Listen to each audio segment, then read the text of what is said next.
Welcome to Alberta Conservation Association's Harvest Your Own podcast, the resource for everything hunting, navigating through the field, the butcher shop, and the kitchen. Life is all about great food. Let's get started.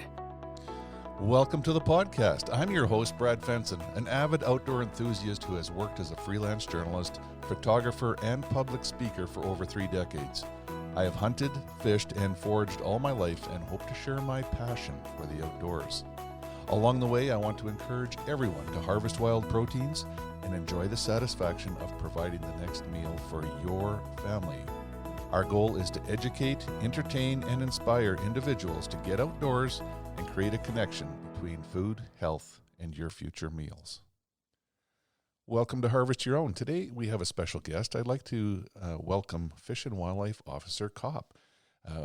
First-time hunters or people thinking about getting into it are often nervous about the regulations and have lots of questions. And today we're going to go through some of that basic material and discuss who a Fish and Wildlife Officer is, what their roles are, and go from there. So welcome to the show, Officer Kopp. Well, thank you for having me.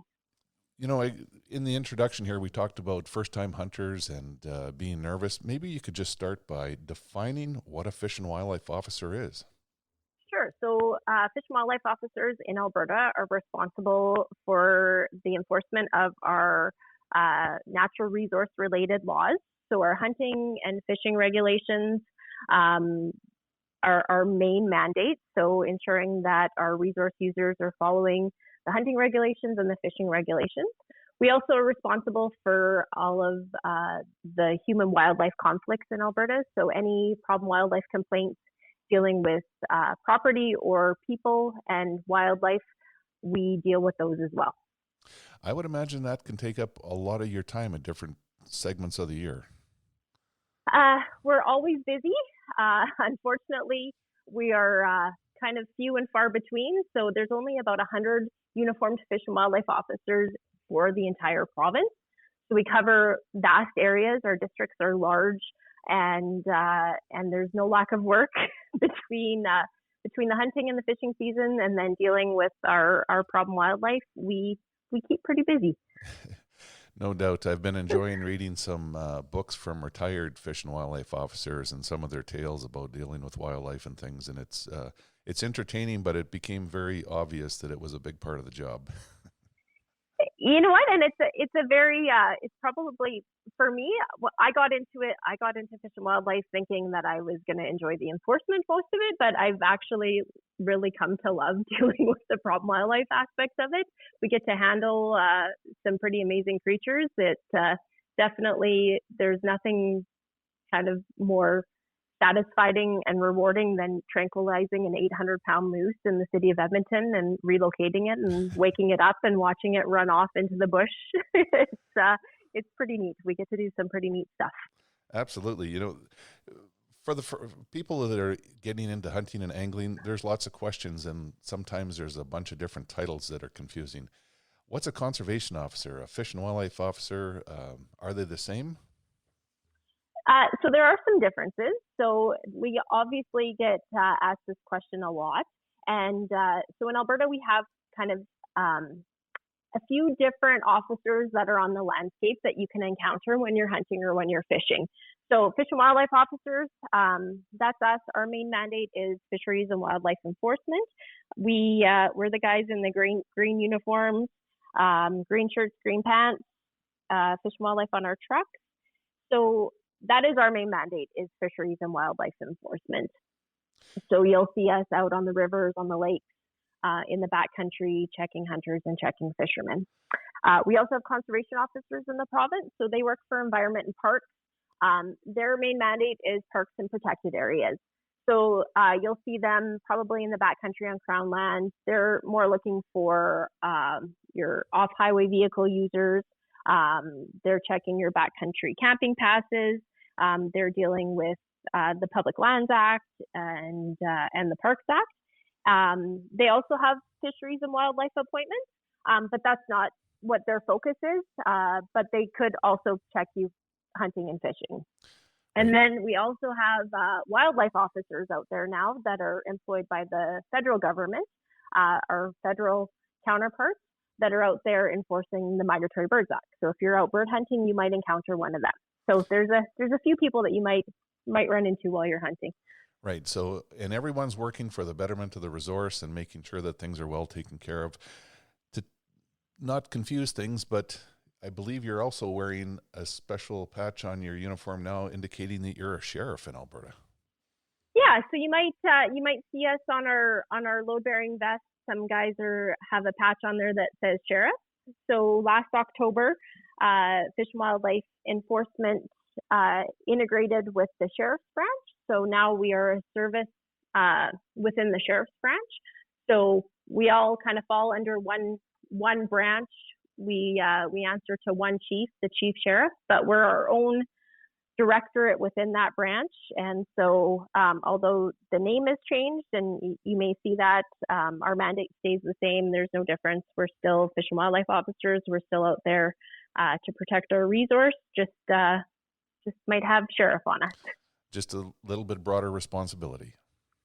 Yeah, it really didn't change any of our responsibilities or any of our authorities, just kind of a way for government to streamline a few things and get all of their law enforcement partners that were in Solicitor General all under one roof. Excellent. Well, I think we've pretty much covered the role of a fish and wildlife officer. We talk about problem wildlife, we talk about enforcement, but is a big part of the job also education? I would say that's probably the biggest part of our job and probably the most important part of our job. So, we know probably better than anyone that our fisheries and our wildlife regulations can be complex. They can be confusing. They're not always clear. Every year you pick up your big book of regulations and you read through it trying to understand it, but it's not always clear and it's not always easy to understand. So we spend a lot of our time educating the public. We attend lots of public events to try to answer as many questions as we can. And we spend a lot of time talking to the resource users out there. We're always happy to have a conversation with the people that are out that we're dealing with and answer any questions that you have. I would much rather answer a question from a hunter and fisher prior to them going out and doing something and then me having to deal with them after the fact if they've made an error or if they've read the regulations wrong and now I'm having to deal with them on that side. I'd much rather answer the questions beforehand. Well, I think that's a very positive way to look at it, and education benefits all of us.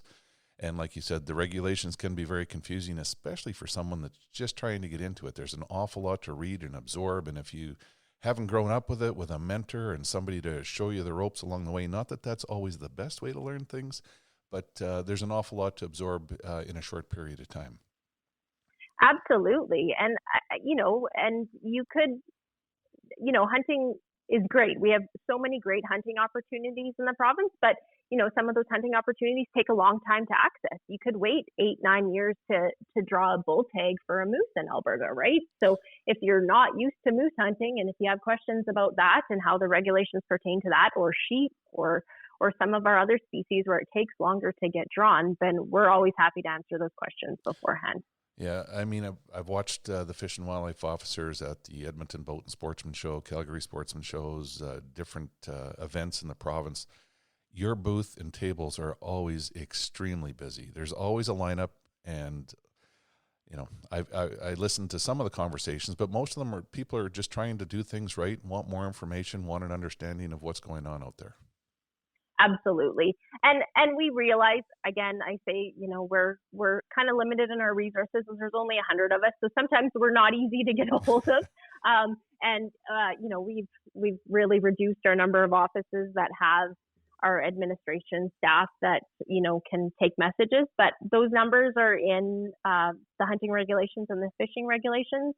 Give our office a call, leave a message, and our officers will do their best to get back to you and answer those questions.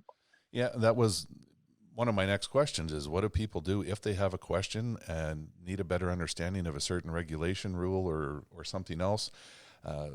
I see you got social media pages on Facebook and you get lots of comments on there and often there's responses, but is there an online process or is the best way just a phone? If it's strictly a regulation question, my first recommendation would be to call the Alberta Environment Parks Resource Center. Their numbers in the hunting and fishing regulations. They have staff on at a call center that's what their whole job is, to answer those questions regarding regulations. If it's a question that you need an officer to answer, then the best bet is to contact one of our offices and talk to our admin staff, leave a message for an officer, and they'll get back to you. Facebook, our Facebook account is great. If you ask questions on there, our communications people that deal with it often will refer those questions to officers. Actually, in my role as the standards officer for the branch, I get probably 99% of those questions addressed to me, and then I respond to them. So, yes, that, any way that you can to try to get a hold of us. And honestly, the best way is if you see us in the field, stop us and have a conversation with us. We're always happy to have a chat. Awesome. I really enjoy the Facebook page. There's some great information on there, and some that's very important messages for the public. There are different things going on and at different times of the year, or with problem wildlife. I think the messages that you're putting out and the answers that you give people are outstanding.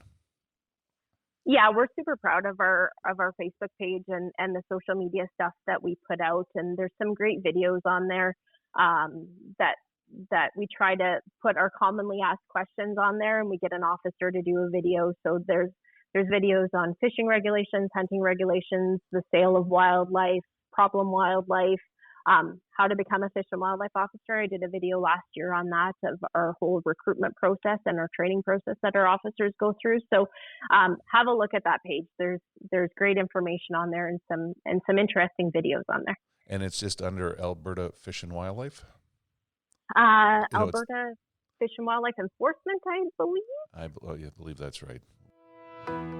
This podcast is produced for Harvest Your Own, a program dedicated to those who want to reconnect with food and health through their experiences outdoors. HarvestYourOwn.ca is a resource for individuals to learn more about hunting and the outdoors. There's information to get you started and ensure that your compass stays pointed in the right direction to be successful. Where's your next meal coming from? Here's an interesting question for you. I've had lots of family work in law enforcement, so I've had advice on this, but what happens when you're driving in your truck or car or your quad and all of a sudden those lights come on in your rearview mirror? What should a person do? Absolutely. And I get that you see those lights and your heart kind of races a little bit, and you're like, oh no, what's going on? So Fish and Wildlife, we conduct compliance checks at all times of the year, especially in fishing season and hunting season. So you may see us and we may flash our lights at you and get you to pull over. Number one, pull over immediately to the side of the road, to the right side, like you would if you were stopping for a police officer. And my advice is keep your hands where we can see them. We don't like seeing people wiggle around looking for documents.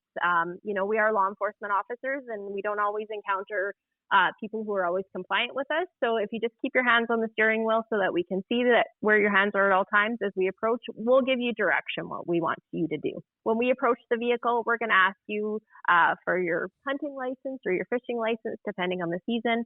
We're going to ask you for your driver's license, registration, insurance, just like a police officer would. We're going to ask to inspect your firearm if you have a firearm with you. We're going to ask to inspect any game or fish that you have with you. And we're going to conduct our check that way.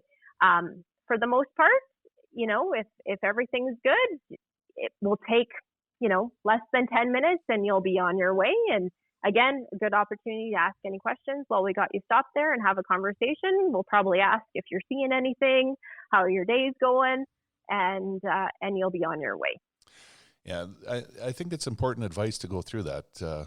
What I've always been told is turn your vehicle off, roll your window down, and keep your hands on the steering wheel, because it can be just as nerve-wracking for an officer walking up on a vehicle where you don't know what's going on in there. So you got to look at it from everyone's perspective, and it's just good advice. And I don't think a lot of people know that. So to get that message out, I think is also important.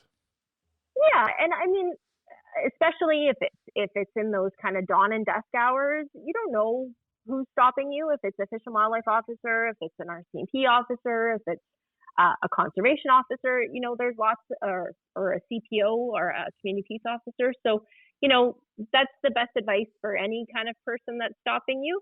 As Fish and Wildlife officers, we're used to, dealing with hunters and fishermen. So we're used to dealing with people who have firearms in their vehicles. Sometimes some of the RCMP members or the community peace officers, if they stop you and you have a gun beside you because you're out hunting, aren't used to that. So, their reaction to your firearm in the vehicle may be a little different than ours. So it's just good common practice. Just don't be shuffling around in your vehicles. Keep your hands on the steering wheel. Roll your window down, and then follow the direction of the officer who's dealing with you. Yeah, and again, the checks, the road checks during the hunting season as well, or when you get pulled over, it's all to protect the resource. And as hunters, when we're doing things correctly, we should rejoice in the fact that we're getting pulled over. It means that people are out there taking care of things. And absolutely. Yeah, and again, Fish and Wildlife officers are our friends. They're doing things that we want within our fraternity and society, taking care of the resources, taking care of people. And I remember getting stopped at a road check with my son one time. It was his first year out hunting, and he had been successful and shot a moose and a mule deer, and the officers went through everything with him, his tags, the game bags, looked at all the meat, told him he did a great job, and it was a great learning experience, but it also helped settle him down nerve-wise in terms of dealing with enforcement. So the officers did things in an outstanding manner that changed his perspective in life in terms of how to deal with things like that in the future. It was a positive experience. Oh, and that's great to hear. And that's obviously our end goal in any interaction that we have, is to make it those positive experiences. Again, we're few in numbers, and so the chances of you getting checked by a Fish and Wildlife officer are not always great. And we certainly hear that a lot, that people don't ever see us out there, or they've never been checked by an officer. And we do get lots of positive comments when we do check guys, and they're like, "Oh, I've never been checked before, but this is great. I love to see you guys out there." And we love to check guys. I love to check a successful hunter who's got a deer in the back of their truck, and I want to have a look at that deer. I'm happy to see what's being harvested. I'm a hunter myself, so it's great to see that. I love checking a first-time hunter that's got their first deer. There's nothing better than that, right? So we certainly encourage that, and as long as everything's good and all the regulations are being followed, it shouldn't be an issue or a concern. Yeah, positive. It's always the positive part of it. Absolutely. Now, hunters and anglers can play, general public too, can play a very important role to help Fish and Wildlife. There's a Report a Poacher program where if people see things, illegal activity, things going on that are questionable, they can call. But what other advice would you have for anyone that's in the field and sees something, an infraction that's happening or people not doing things correctly? How should they deal with it? I honestly cannot stress the importance of our Report a Poacher line enough. I was super happy to be on your webpage, Brad, and see that logo at the bottom of the page, because that Report a Poacher line is our lifeline. Again, as an officer, I could be the only officer who's working. In this past hunting season, I was the only officer who's working for Edmonton, Smoky Lake, Spruce Grove. There could just be me on covering thousands of kilometers of area. And if someone sees something happening, it's so important that they call in to that Report a Poacher line and give us the information, because we can't be everywhere at all times. Our hunting and fishing violations are unlike a lot of other crimes out there, because they happen in places where people normally don't go, or we don't have the opportunity to have a lot of witnesses. And our witnesses can't talk to us. You can't go and interview a herd of deer and ask who was shooting at you last night, right? So it makes our job super complex. So we really rely on the public to provide us information. Our Report a Poacher line is probably the number one way to do that. It's a 24-hour line. It's staffed 24 hours a day, 7 days a week, 365 days a year by trained operators. They're going to ask you questions. They're going to ask you what happened, if you have a description of the people who did it, if you can get vehicle descriptions, license plates. The more information that you can provide for us, the better opportunity we're going to have to to catch those people and to make sure that they're not breaking our laws and wasting our resources. So we ask you to gather as much information as you can. Obviously, we don't want you to put yourself at risk when you're gathering that information. So we'll never ask you to, go after a vehicle or go and confront the people. That's our job. We are trained to deal with that. We are trained to deal with those people. We're not going to ask the public to do that. But as much information as you can provide, the better. And the quicker that you can get that information to us, the better. We hear all the time that guys will wait until, if they see something happen on a Saturday, oh, we didn't think you were working this weekend, we didn't call till Monday morning. No, call that number immediately. That those dispatchers that take that call will get a hold of an officer who's working. We always have someone working, and if we don't have someone working, we have someone who's on standby to take that call. So there's always someone who will take that information and will utilize that information. Our Report a Poacher line, we have both the phone number and we actually have it by email as well. So you can hit a link on your smartphone and you can submit the complaint by email, which if you're fishing next to someone who's maybe keeping too many fish and you don't want to, talk on your phone and provide that information, then you can send it by an email and you're not having to, let the guy know that you're on the line with the game warden at that time. So, as much information, best descriptions that you can get us, best location you can get us, and we'll get an officer out there. It is very good advice because people at poachers are basically stealing from all of us. They're stealing from Absolutely. Our families, our friends, Albertans. There's lots of reasons why we respect our wildlife, and being extra eyes in the field is important. The point that you made about descriptions and information, that's really critical too. I have actually phoned Report a Poacher twice, which led to charges and convictions, and glad I did it. I'll be honest, I was nervous with one of the people that was there because he turned out to be a pretty, he had a record, put it that way. So, Right. It can make you nervous, but the more information you take down from the time of day and what's going on and what they're wearing, or even just a vehicle description or a license plate can make a huge difference. Absolutely. And we have access to, all of the license plate databases. We have a database of our own that we can utilize. So the more information you can give us, we can do the investigation. And if the information that you provide through the Report a Poacher line leads to a conviction, then you're eligible for a reward. And so that's where, some of the money that you contribute when you buy hunting and fishing licenses goes to the Alberta Conservation Association, who provides our reward money, and we can compensate people for providing us with good information that leads to a conviction. Excellent program. It's an amazing program. Like I said, we're fairly dead in the water without it, unfortunately. We can't be everywhere, and we cover such large areas, and that Report a Poacher line is how we get our information to know where we need to spend our time and how we can catch those people that are, making those resources not there for everyone else. This podcast was made possible by Alberta Conservation Association and the Harvest Your Own community. If you're interested in harvesting your own food, there's a comprehensive collection of information to gain insight and knowledge. Head to the field, harvest your own protein, prepare it, and taste the results.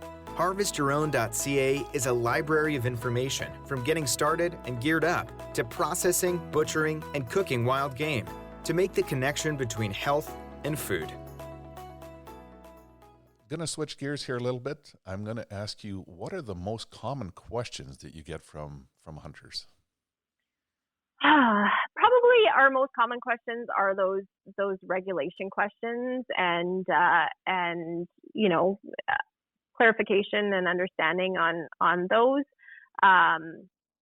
We also get questions as to how the regulations are made. And I think that that's important to understand. So Fish and Wildlife officers work for Alberta Justice and Solicitor General, and the people who make our hunting and fishing regulations work for Alberta Environment and Parks. So that's our Fish and Wildlife Management team that works for Environment and Parks. Our biologists, they're the ones who make the regulations. We're the ones who enforce them. So we commonly get asked questions on regulations, or why the regulations are the way they are, or why we made those regulations. Well, unfortunately, we're not the ones who are making the regulations. We're the ones who are enforcing the regulations. We do have always constant communication with our biologists and with our fisheries management team, and they ask for input on regulations. But ultimately, they're the ones who make the regulations, and we're the ones who enforce them. Right. So if you have a question about, can I shoot from the side of a road, or do I have to be inside the fence, or, is it only on maintained roads? That's a great question to take to Fish and Wildlife and ask and get clarification on. Absolutely. And the answer to that is it depends. and that's, of course, where our hunting regulations get a little complicated, because you can shoot from the road if you're hunting game birds, and if it's not a paved road. And so there's some certain situations where you can shoot from the road. If it's a paved, maintained highway, no, you cannot shoot from the road, and you need to go down past 20 feet past the edge of the road, and then you can shoot, as long as you've got permission on that property to hunt. So there you go. Right. So there's always lots of things that you have to figure out before you go in the field. And I guess one piece of advice I'd like to give is, if you're out in the field and something happens, like you've come across a deer and it's standing there, but you don't know if you can shoot, don't. If you're unclear on things and you're faced with a situation in the field, you need clarification before you actually go through with any type of action to harvest an animal. So if you're unclear, make sure you just pause, enjoy the encounter, get the information, and you'll know exactly where you stand the next time you're out. Absolutely. Yeah. I mean, ultimately, as a hunter, you're responsible for everything that happens after you pull that trigger. So if you're in the field and you've already got almost your limit of ducks and you need one more, but you pull that trigger and you shoot two more, well, guess what? You're responsible for that one duck that you're now over your limit. Or if you're not sure that that's a mule deer, and it could be a white-tailed deer, then exactly that. Pause, and don't take that risk.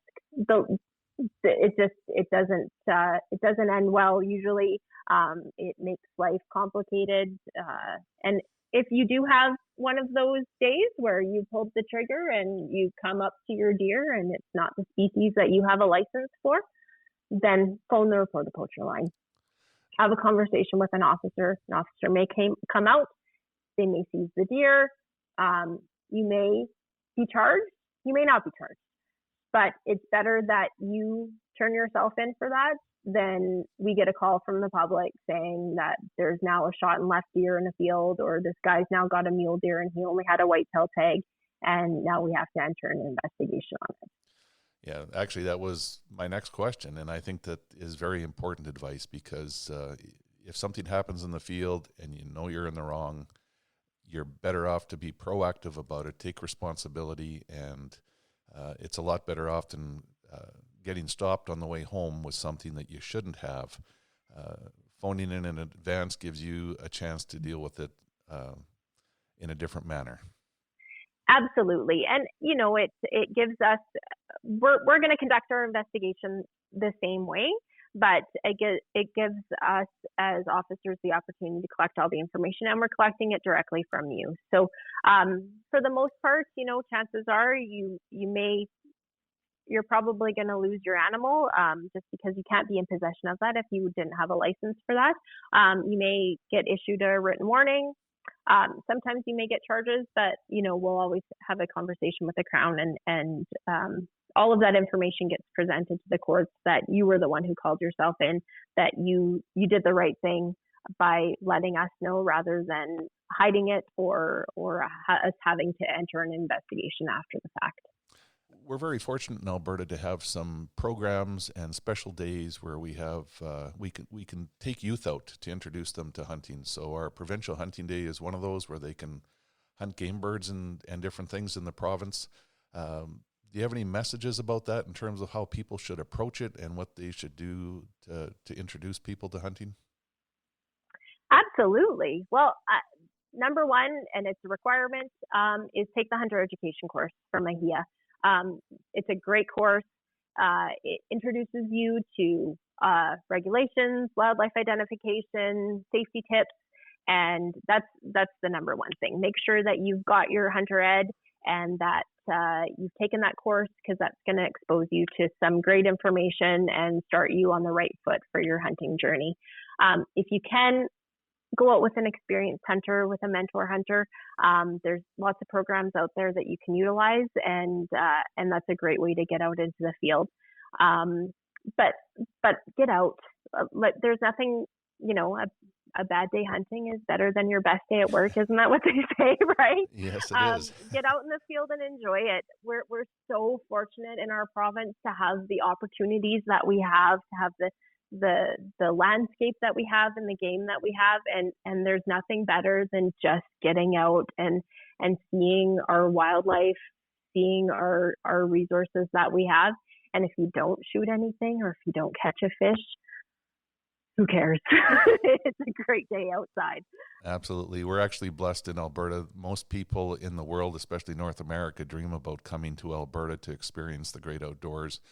We live here, we get to enjoy it often, and sometimes we overlook that fact. So you're hit the nail on the head when hunting's more than harvesting an animal. It's about the entire experience, being out there, soaking it all in, the sights, sounds, smells.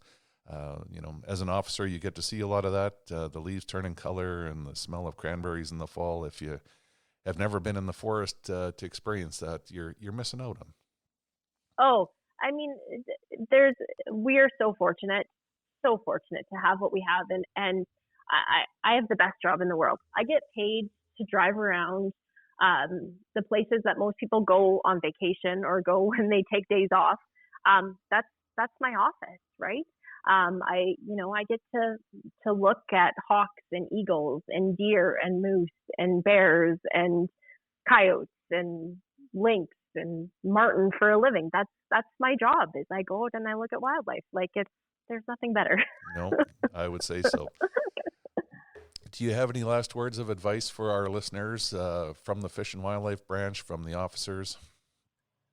Get out there, get out into the field, utilize the opportunities that we have in this great province.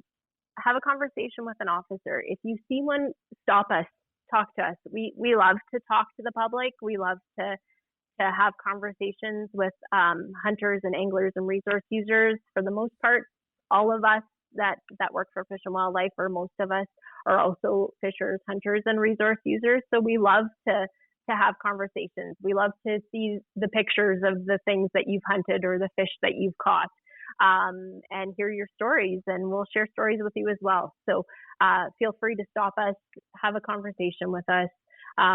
We're people like everyone else. Sometimes the uniform is a little bit intimidating, and the more gear that we seem to get to carry, we look more like police tactical officers than we do game wardens. But underneath it all, we're still the same, and we're still just people that are out there all trying to protect the resource. So great advice, and I hope that I can run into you in the field this fall, stop you, and see some of your pictures and share a couple with you myself. Absolutely. Yeah. Thanks, Brad. I really appreciate that. Yeah. Thanks for coming on the show. It's great messages, important, just how to deal with fish and wildlife when we encounter them in the field. And just remember, they are our friends. They are there to help us enjoy our experience and to protect our resources. Absolutely. We hope to inspire people to reconnect with nature and appreciate where your food comes from by harvesting your own. For more information on getting started, or to learn specifics about the Field to Fork experience, visit harvestyourown.ca and follow on Facebook and Instagram. Check back often for new material, recipes, and videos that are posted regularly. Please subscribe to Harvest Your Own podcast and take the time to rate and review the show to help us build a dedicated core of passionate hunters as our regular audience. Until next time, embrace the outdoors and all it has to offer. Thanks for joining us.